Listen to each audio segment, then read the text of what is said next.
A comunicação de uma criança começa muito antes das primeiras frases. É através do choro que os bebês se comunicam com o mundo à sua volta e aos poucos constroem um vocabulário necessário para as primeiras palavras. Na UPF, a Faculdade de Letras desenvolve um projeto de pesquisa chamado A Enunciação Falada da Criança. Um dos objetivos é, através do monitoramento do discurso infantil, revelar a singularidade de cada enunciação produzida pela criança. E esse é o assunto que estaremos abordando no Universidade Aberta de hoje. Está conosco aqui no estúdio a coordenadora do projeto, a professora doutoranda Marlete Sandra Dietrich, acompanhada da professora doutora Cláudia Todo.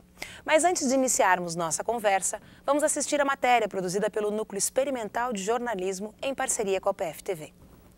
Ao nascerem, as crianças se comunicam através do choro. A partir daí, a linguagem acompanha as etapas de crescimento. O aprendizado acontece em situações espontâneas e naturais. Ao nascer, a criança não entende o que lhe é dito. Somente aos poucos começa a atribuir à escuta um sentido. De acordo com especialistas, as crianças começam a utilizar a fala aos 2 anos de idade para interferir no meio que vivem. Também nessa idade começam a compreender situações que envolvam a linguagem e a entender algumas palavras de adultos. Na fase inicial da fala, a criança costuma dizer apenas uma palavra, atribuindo, no entanto, o valor de uma frase. A partir de então, começa uma explosão de nomes e espera-se que até os 2 anos de idade, as crianças tenham um vocabulário de até 100 palavras. A partir dos 3 a 4 anos, elas já têm uma maior noção do desenvolvimento da linguagem. É geralmente no berçário que elas desenvolvem as primeiras palavras, né? E quase sempre vem de casa. Mamãe, papai, aqui eles começam a chamar chamam os coleguinhas pelo nome, né? É claro que eles não têm uma fala correta. Então é sempre importante assim, que a gente corrija, nunca repreenda, assim, sabe, de forma que eles não queiram mais falar aquela palavra, mas é importante que a gente repita a palavra de forma certa, de um modo carinhoso também, né, para que eles tentem falar a palavra certa. Os que falam certo, eles corrigem bastante os colegas também. E eu acho que isso é importante porque daí eles não se sentem tão repreendidos quando é um coleguinha que corrige, sabe? As primeiras palavras são pronunciadas de um jeito improvisado. É preciso respeitar o tempo de cada criança e vale os pais ajudarem nesse processo. Qual que é o teu nome? Lucas Manuel. E o que você fez ali? Castelo.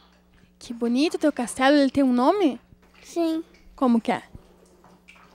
Castelo. Castelo. Com pecinhas? E você fez sozinho ou os coleguinhas te ajudaram?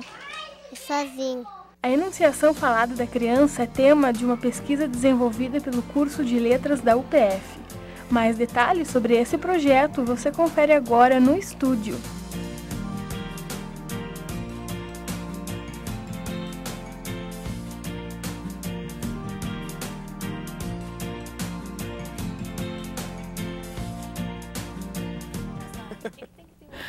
A gente fica encantado ouvindo as crianças, é uma fase bonita e de muitas descobertas, né? Marlete, nós dizíamos na reportagem que a criança aos 2 anos tem um vocabulário de 100 palavras, tu dizia que não, é muito mais. Conta um pouquinho do que tu já conseguiu observar durante a pesquisa para nós. Exatamente. Na verdade, quando você acompanha a linguagem da criança em situações enunciativas e por situações enunciativas, nós entendemos essas situações espontâneas, naturais, de uso da linguagem desde muito cedo, né?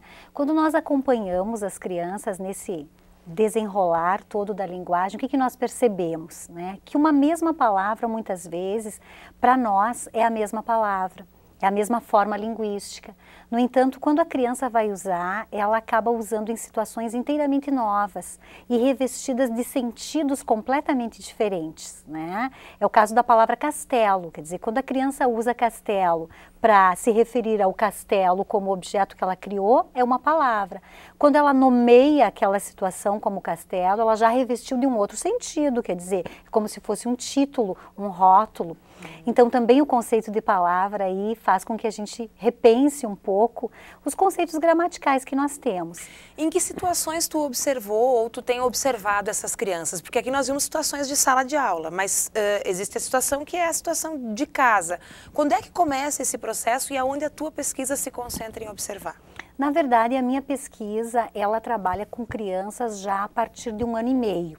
Mas nós temos conhecimento de outros pesquisadores que dialogam com enunciação e aquisição da linguagem, que trabalham com bebezinhos, com crianças bem pequenas. No caso da minha pesquisa, eu acompanho a partir de 1 ano e meio.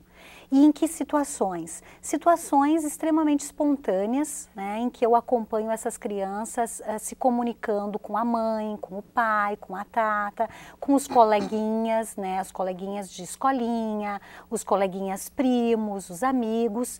Por que a nossa preocupação? Porque aí eu tenho de fato aquela fala mais espontânea e natural. E eu posso acompanhar melhor esse procedimento todo que nós entendemos como aquisição da linguagem. Se tem um senso comum que a gente incorporou, a gente que eu digo leigo, incorporou, é dizer assim, que cada criança tem o seu tempo. Não, bom, cada criança tem o seu tempo, uma criança começa a falar muito cedo, outra começa a falar mais tarde, a gente tem que respeitar isso. Mas a gente também vive num mundo onde as crianças vão muito cedo para a escola, para ambientes de socialização, para creches. Essa convivência com um maior número de pessoas, essa necessidade de conviver com um adulto que não entende como a mãe entende o que ela está dizendo, acelera um pouco esse processo? Nós não temos uma resposta definitiva para isso, até porque o nosso projeto ainda está em andamento. Mas quando você trabalha com enunciação, como é o nosso caso, a professora Cláudia, que também é uma pesquisadora da área, sabe disso, quando nós trabalhamos com essas questões de enunciação, o que está em foco é a singularidade. A singularidade tanto da situação vivida quanto desse sujeito que está implicado nesse ato. Então, o que você diz de que cada criança tem o seu tempo, nós acreditamos que cada criança ela constrói a sua história de linguagem, de aquisição da linguagem, a partir das suas vivências enunciativas. Então, o que você enfoca? Uma criança que tem, digamos, outras situações de comunicação, além daquelas vividas dentro de casa com o pai e a mãe. E confortáveis, eu fico imaginando que sim. Eu tenho duas crianças que eu acompanhei nos primeiros anos da escola. E o que a gente percebe é, de fato, um incremento. Como eu disse, eu não posso dizer que esse é um estudo definitivo, mas no caso daquelas crianças, o fato delas irem para a escolinha, para a educação infantil, fez com que elas tivessem um incremento na sua linguagem. Eu queria perguntar para a professora Cláudia, que tem uma outra pesquisa, mas que está relacionada a essa, mas que tem a ver com o momento em que a criança depois já entra para a escola, vai se transformando em adolescente, adulto, e vai adquirindo, vamos dizer, a língua formal, vai conhecendo a gramática, posso dizer assim. Que muda, desse aprendizado de casa para quando você chega na escola e aí vai ter a língua como objeto de aprendizado mesmo? Porque aqui é um objeto natural ou informal, mas na escola ela é um objeto no qual eu concentro a minha atenção. Na verdade, a língua ela é objeto de comunicação em qualquer situação. A diferença é que na escola há um trabalho formalizado para esse processo de comunicação com as crianças, no caso dessas que a gente viu na reportagem, a alfabetização. Agora, aqui nós temos uma questão importante que é a seguinte: por que a criança ir para a escola numa educação infantil? Hoje nós temos uma legislação que diz que a criança deve estar na educação infantil a partir dos 4 anos. Isso não é simplesmente uma legislação. Quanto mais cedo a criança ampliar o seu universo comunicativo, mais informações ela terá, mais experiências enunciativas ela terá, consequentemente a riqueza da sua aquisição de linguagem será maior. Aquelas crianças que têm um universo linguístico reduzido ou um universo linguístico concentrado na família, nas expressões dos pais, das mães, dos irmãos, dos tios, dos avós, ele automaticamente é mais reduzido do que na escola. Por quê? Porque quando essa criança está num universo linguístico da família, Muitas vezes a mãe ajuda ele a interpretar, a dizer a palavra. A mãe entende o que a criança quer. A mãe entende o que a criança quer dizer. E quando ele está num universo de pares, ou seja, de outras crianças, as outras crianças não vão fazer o papel que a mãe faz em casa. Elas vão automaticamente usar de formas e de estratégias para se comunicarem. Porque se a gente pensar assim, a língua serve para quê? Serve para viver, serve para se comunicar. E as crianças entendem isso muito rapidamente. Aquela criança que nós nos encantamos ali na reportagem. O que você fez? Um castelo. E como é que é o nome? É castelo. Não tem porquê. Naquele universo linguístico, eles dão conta, né? Agora, aqui vem um trabalho essencial, que é o trabalho do professor, né? O professor é o grande responsável por ampliar esse universo linguístico. O professor é o grande responsável para dar acesso a essas crianças a diferentes maneiras de manifestação da linguagem, né? Então, aqui que vem a diferença. Não é só o vocabulário, né? Não é só a palavra nova, é como usar essa combinação toda para criar novos textos. Perfeito, porque na família o universo linguístico é um. Na escola, o universo linguístico é outro. Consequentemente, as cenas enunciativas são diferentes, tanto da família quanto na escola. E aqui não entra uma questão, acho que isso é importante a gente dizer nesse momento, a questão mais importante não é o certo e o errado. O mais importante é que a criança está usando a língua para se comunicar com o seu universo linguístico familiar e com o seu universo linguístico social que inicia na escola. E quanto maior for a relação que ele estabelece com as outras crianças, com os outros adultos, maior será a sua experiência de linguagem. Portanto, com certeza, eles falam muito mais do que 100 palavras, como a professora falou, né? Na reportagem. Bom, nós vamos fazer um rápido intervalo e voltamos já já falando um pouquinho da criança que aprende a falar e da criança que vai para a escola e amplia, então, essa experiência. Até já!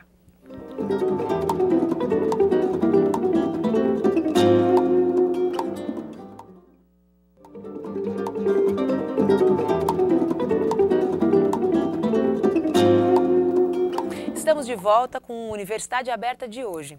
O nosso tema, a enunciação falada da criança, projeto de pesquisa da Faculdade de Letras da UPF. Continua conosco aqui no estúdio a coordenadora do projeto, a professora doutoranda Marlete Sandra Dietrich, acompanhada da professora doutora Cláudia Todo, que também realiza uma pesquisa, mas no espaço da escola. Bom, Marlete, tu conseguiu observar quais são as primeiras palavras, como é que elas surgem ou por que elas surgem? Não sei se são respostas que a gente pode ter.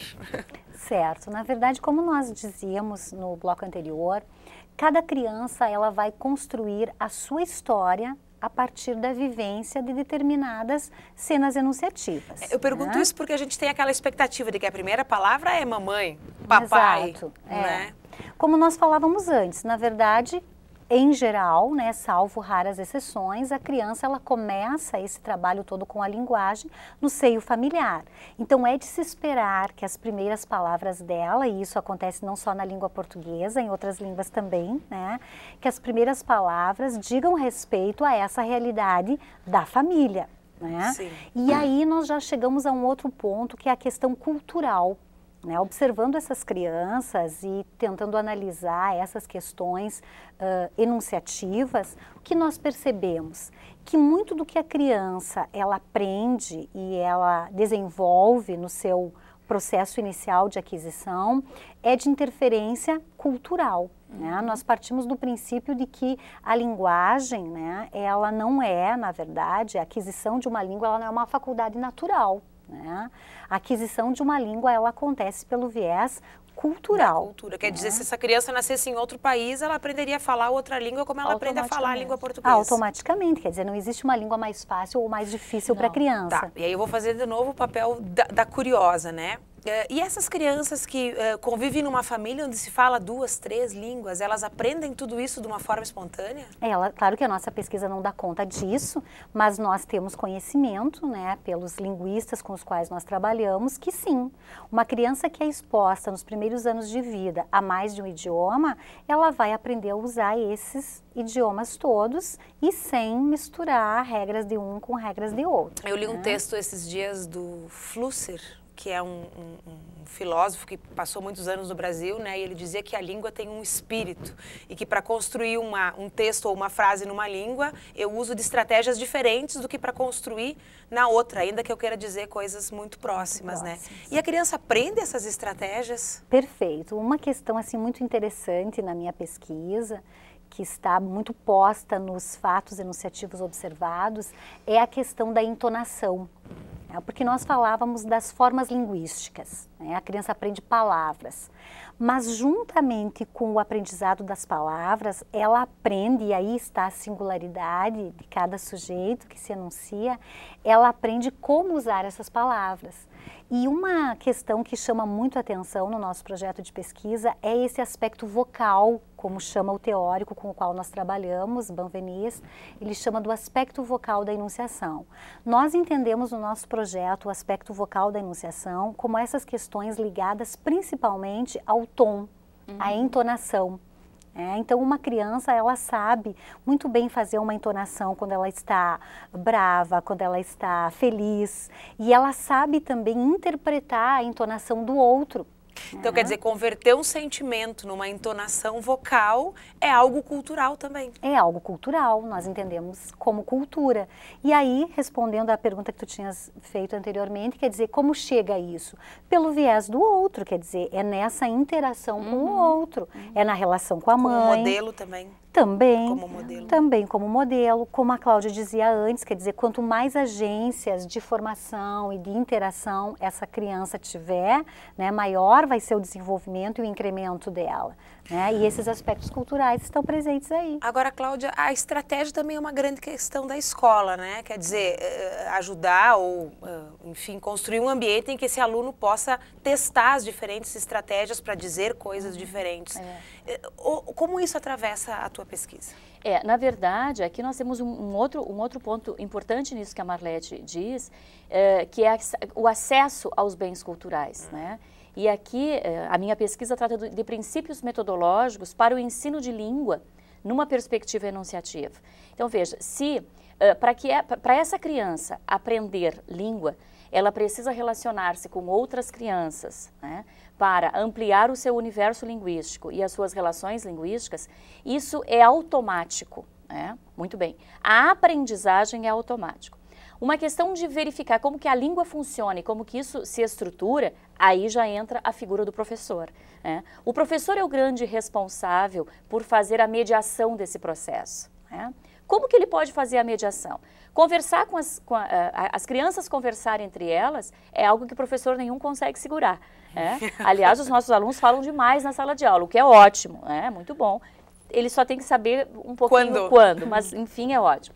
Agora, o professor precisa ter a clareza de que ele precisa criar condições em sala de aula, pelo seu trabalho, né, tendo a perspectiva de ensinar língua, oportunizando modos de acesso a diferentes bens culturais. Né. Nós acreditamos que isso se dá pelo texto e pelos diferentes gêneros textuais. Né? Os parâmetros curriculares que são de 98 já diziam, né? O texto é a unidade de ensino para qualquer professor, para qualquer disciplina. Né? O texto é a unidade de ensino porque é aí que o sujeito vai ter acesso a diferentes manifestações da linguagem. Por que uma criança tem de ler uma bula de remédio, uma fábula, sei lá, uma historinha, uma notícia de jornal, Exato. Uma publicidade, assistir a um filmezinho? Por quê? Porque os diferentes gêneros textuais trazem as diferentes manifestações de linguagem. No momento em que ele tem acesso a diferentes manifestações de linguagem, automaticamente aquilo passa a fazer parte do seu universo linguístico. Isso é importante. Né? Se nós condenarmos as crianças a lerem ou não lerem, né? Eu espero que não, mas a lerem a um único gênero textual, por exemplo, a gente está reduzindo muito o universo linguístico dessas crianças. Né? Então isso inicia na educação infantil, inicia em casa. Tudo bem que eu acho que eu sou ainda a professora que acredita que pai e mãe educam e a escola ensina. Hoje as coisas estão um pouquinho misturadas, mas eu continuo acreditando nisso. Então, o professor, ele tem a grande responsabilidade de colocar esta criança num universo linguístico formalizado. através do trabalho que ele realiza com os textos. Tá. Nós estamos falando de uma coisa que é muito tocante, que nos preocupa muito e que a gente tem visto muito, principalmente na universidade e quem convive com criança, né? Quer dizer, a criança passa por todo o processo de escolaridade e chega no final do processo e por alguma razão ela não consegue articular todos esses elementos que às vezes ela conheceu, às vezes não conheceu. E a gente costuma centrar a culpa desse processo no professor, na escola, no sistema de ensino, né? Isso tem acontecido cada vez mais. E tem um outro componente aí, que é o componente tecnológico, que é esta outra forma, outras estratégias, outras formas de enunciação que a gente encontra na internet. Quer dizer, como é que tudo isso se articula e por que está acontecendo isso? Se alguém tem a resposta, a gente pode vender, né? Mas a gente pode começar discutindo. Acho que não existe uma resposta, né? Eu acho que é um conjunto de fatores que infelizmente são muito fortes e que fazem com que um sujeito chegue ao final do ensino médio sem ter um domínio da língua, né? Eu nem vou falar da língua culta, mas um domínio da língua, né? Por quê? Porque durante o processo da educação básica muitas coisas aconteceram. Nós temos problema com formação de professores, nós temos professores que não foram formados nesse universo tecnológico, porque é muito fácil a gente falar que hoje os alunos estão conectados, são ligados à internet. Só que os professores desses estudantes não são dessa geração, são de outra geração, então eles têm de aprender isso. Nós temos um problema da infraestrutura da própria escola, né? Nós temos escolas sucateadas, nós temos escolas que não têm essa tecnologia, nós temos escolas que são carentes de material, nós temos a família que às vezes não tem a mínima noção do que significa um trabalho de língua, um trabalho de leitura, um trabalho de escrita, né? Nós temos famílias que colocam as crianças na escola e acham que a escola tem de dar conta de tudo. Nós temos famílias que se preocupam demais e aí superprotegem os seus... Então nós temos uma reunião de fatores negativos que acabam, num decorrer aí de 8, 10 anos, influenciando profundamente na aprendizagem dessas crianças. E sobrecarregando o professor. Sobrecarregando o professor. Porque eu fico pensando que se o professor tem que apresentar muitos gêneros textuais em muitos formatos e muitas linguagens, ele precisa conhecer tudo isso. E esse professor tem tempo de fazer isso? Aí vem um outro problema, que aí a gente precisaria de um outro programa. Mas é de responsabilidade, sim, do professor proporcionar isso, o melhor que ele puder, o máximo que ele puder, na sua função na escola. É de responsabilidade e é de competência do professor. É claro que não só dele, eu não quero que a comunidade me entenda mal, mas nós precisamos também, nós enquanto universidade, me parece que a gente precisa dar uma ajuda a isso, né? Proporcionando cursos, trazendo estratégias, mostrando outras possibilidades de trabalho com o ensino e com a aprendizagem das crianças para que isso possa ser amenizado. Diante da civilização da imagem que a gente está para encerrar o programa, né? Muitos autores, principalmente na área da comunicação, por exemplo, falam que nós vemos a civilização da imagem, né? Do virtual. Parece que a língua, ou o estudo da língua, ou o uso da língua, não vem sendo desvalorizado. Ou seja, eu sei falar, tu me entende e é o suficiente. E aí eu não me preocupo mais com o potencial que essa língua tem em desenvolver o meu intelecto, minha capacidade de abstração e por aí afora. Eu penso que não, né? Eu penso que, na verdade, todas essas agências, todos esses novos gêneros textuais, eles podem ser, na verdade, um motivador para nós trabalharmos esse uso da língua. Eu não digo por parte da tecnologia, eu digo por parte da gente mesmo, das pessoas deixarem de se preocuparem em estudar a língua, por exemplo. Eu penso que não precisaria ser assim. Talvez até nós tenhamos alguns casos em que isso aconteça, né? Mas nós temos todo um outro potencial. Você falava da imagem, né? Mas nós sabemos que a língua, na verdade, ela é o sistema que interpreta todos os outros sistemas linguísticos, né? Então, a imagem pela imagem, muitas vezes, né, ela não dá conta de comunicar. E aí entra a língua. Né? E hoje é isso que nós vemos, né, nas mídias em geral. Então a língua, ela sempre vai estar presente, ela sempre vai ter o seu espaço garantido, seja ela falada, como eu trabalho no meu projeto, né, com crianças muito pequenas, ou seja ela já na modalidade escrita, que é o que a Cláudia acaba focalizando no trabalho dela. Né? Eu acredito que seja um fenômeno tão complexo, como a Cláudia dizia, esse da educação, que nós não podemos encontrar um culpado ou um responsável. Né? A questão é muito mais complexa. Mas eu penso que nós, aqui na instituição, principalmente com esses projetos aí que nós estamos desenvolvendo, nós temos todas as condições de formar professores que vão atuar principalmente na educação básica, na educação pública, né, que carece de qualidade. Eles têm condições de, a partir dessa visão de língua, de fenômeno linguístico, né, pensar numa atuação mais eficaz, né, que vai produzir um conhecimento, então, diferenciado na sociedade. Bom, quero agradecer a Cláudia pela presença, a Marlete pela presença e dizer que o Uni Aberta, por mais interessante que esteja, hoje fica por aqui. Mas voltamos semana que vem com mais um projeto de pesquisa desenvolvido na UPF. Até lá!